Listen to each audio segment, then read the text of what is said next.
এই বৃষ্টির সময়টায় আমরা অনেকেই কিন্তু কমফোর্টেবল ফিল করি, আবার অনেকেই খারাপ মনে করি, খুবই কষ্ট পাই। তো সেজন্য আসলে যেই বিষয়টা, কারো পৌষ মাস কারো সর্বনাশ। তো 3 দিন যাবৎ প্রচুর বৃষ্টি ছিল।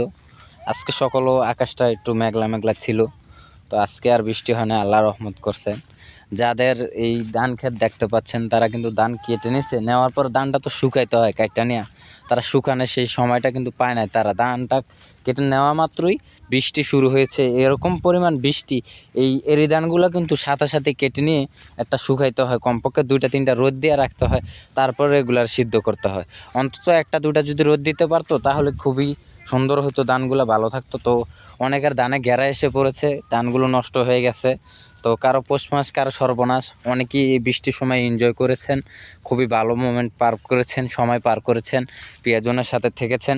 কিন্তু অনেকেরই কিন্তু খুব খারাপ সময় হয়ে গেছে। এই বৃষ্টির সময়টা খুবই খারাপ কেটেছে। বৃষ্টির সময়টাতে তারা কিন্তু খুবই চিন্তায় ছিল, টেনশনে ছিল যে কি হবে তাদের ফসলগুলো। কিছু ফসল কেটেছে, কিছু ফসল তাদের চকে খেতে রয়ে গেছে। তারা কিন্তু চেষ্টা করেছে সেই ফসলগুলোকে তারা গড়ে ওঠানোর জন্য। অনেক ফসলই দেখেছি তলিয়ে গেছে জোয়ারের পানিতে। এখানেও যখন আমি এসেছি এই চকটাতে, এটা হলো যে কুমিল্লা অবস্থিত। তো এই চকটাতে কিন্তু আমিও দেখেছি অনেক ক্ষেতগুলো তলিয়ে গেছে, পানির নিচে চলে গেছে, 1-2 হাত পানি হয়ে গেছে ধানের উপর দিয়ে।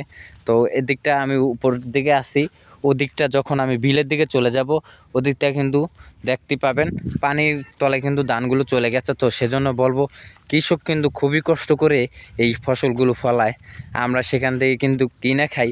কৃষক যদি না ফলায় আমরা কোথা থেকে কিনে খাবো? টাকা হলে তো আর হবে না, কৃষক ফসল ফলাতে হবে, তারপর সেখান থেকে কিনে খাবো। তো সেজন্য বলবো, কারো পৌষ মাস কারো সর্বনাশ। যাই হোক, আল্লাহ যা করে ভালোর জন্যই করে। আল্লাহ হয়তো ভালো মনে করছে, সেজন্য 3 দিন বৃষ্টি দিয়েছে। তো সকলে দোয়া করবেন কৃষকদের জন্য, যেন কৃষকরা এই সমস্যাটা থেকে মুক্তি পায় এবং সহি সালামতে উঠতে পারে। তারা এই যেই সমস্যাটাতে পড়েছে, এই টেনশন মুক্ত যেন হতে পারে।